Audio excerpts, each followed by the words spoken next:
Space, the final frontier, the place where probably everyone thought to go at least once in their lifetimes. But what does it really take to go there?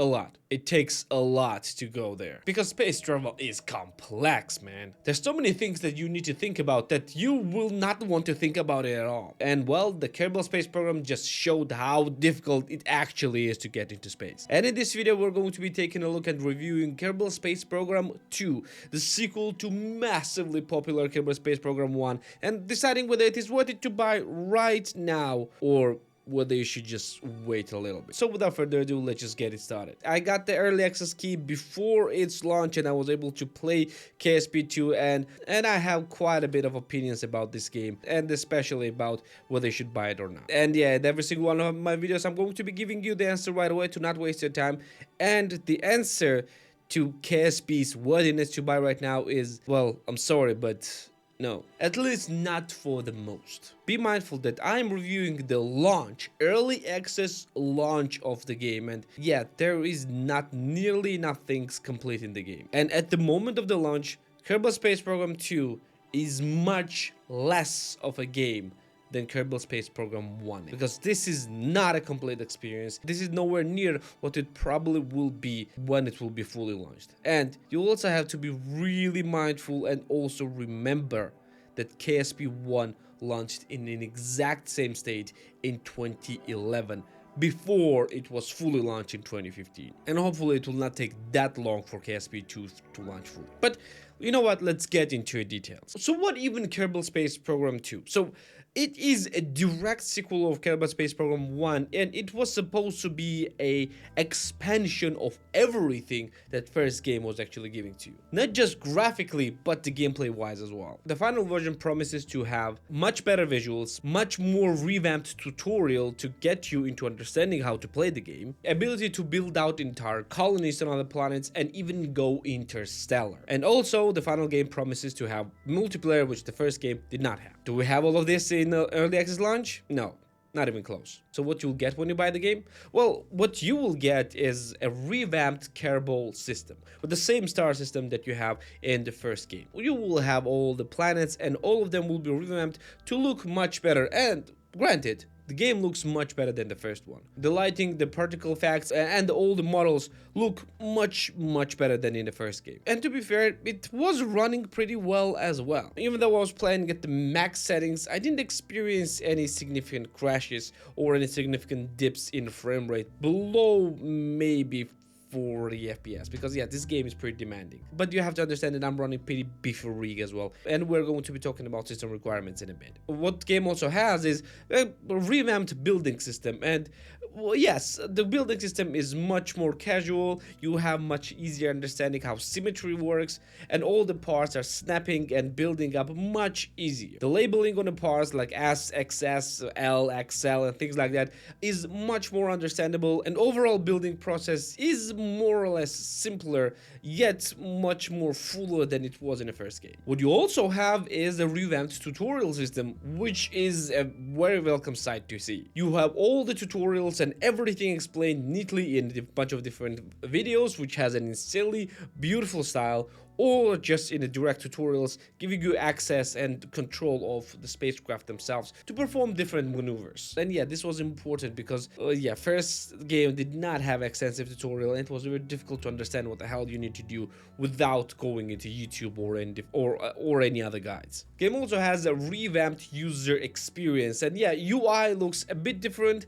And to be fair, it looks much better and much more streamlined, also giving you a visible access to a delta view of the ship, which is insanely good. And all the parts are available right away. This is not an interstellar part, these are the interplanetary parts. Everything is available right away, so you can start building whatever you want in the sandbox mode. But that's where it all ends. Initial early access launch do not feature a lot of things. Like for example, reheating or atmospheric heating has been disabled completely, so you will not burn up if you will go into atmosphere in really high speeds. Also, some collisions with the trees and rocks and things like that have been disabled because of the performance issues, which is okay, understandable. But what we don't have is an actual, well, progression and kind of like a reason to play the game. And in the first game, it was with three different modes. So you had your sandbox, like in this game, but you also had science and career modes. Here,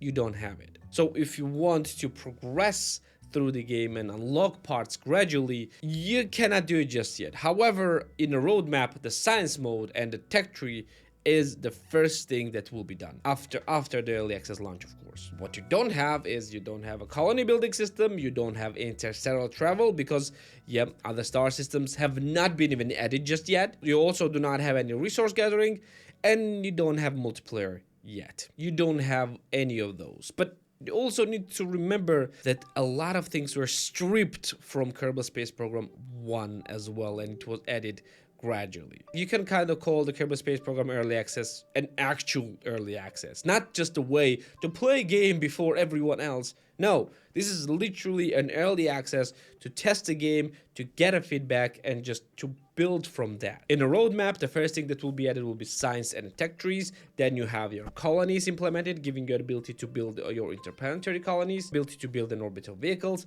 Then you will have an interstellar, adding one star system, and of course interstellar parts as well. Then after that, you will have another star system and resource gathering abilities, and only after that you're gonna have an ability to play with your friends. You see what's the issue here?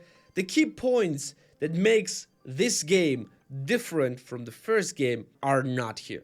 Only thing that is here is upgraded graphics, which I wouldn't say that it was that much necessary, and upgraded user interface, which again I did not think that it was much necessary. One thing that is great that is only added in this game is upgraded tutorial, but I don't think that the upgraded tutorial is worth to pay $50. And there is also one last issue: minimum system requirements. So in order for you to able to run this game more or less comfortably, you will need NVIDIA RTX 2060 6GB or 1070 Ti 8GB or 5600 XT from AMD side. So you will need more or less modern graphics card for this one. And this is for the minimum. And you will also need 12 gigs of RAM. So you have 8 gigs, it won't cut it. Game has pretty beefy graphical requirements. And yeah, I'm pretty sure this will be an issue for many of you. Judging from all this, game is quite a while away from the full launch. So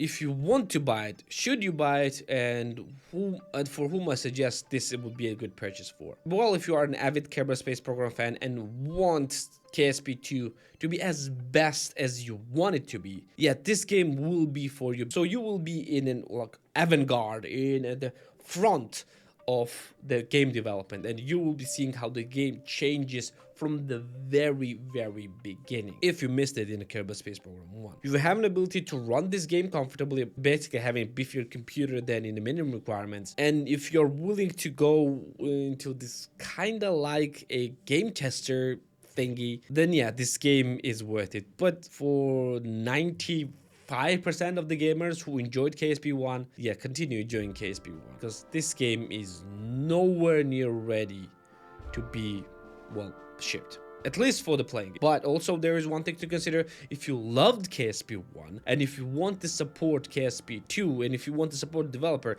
then yeah, just buy the game because you want to support the developer, not just because you want to play KSP2. Because yeah, you will maybe enjoy playing KSP2 for a little bit if you love, of course, building different types of ships and want to experiment with the new parts. Yes, you will enjoy it, even though it's not that stable. Granted, I did not have any crashes when I was playing the game. However, I had more than a few bugs while I was playing tutorial, and I had quite a few krakens. Well, if you are playing KSP1, you know what kraken means. It's quite stable to enjoy. It's not very stable, but neither was KSP1, and still isn't. It looks beautiful to look at, and you will be supporting the development. If you want all of this, then yeah, go for it.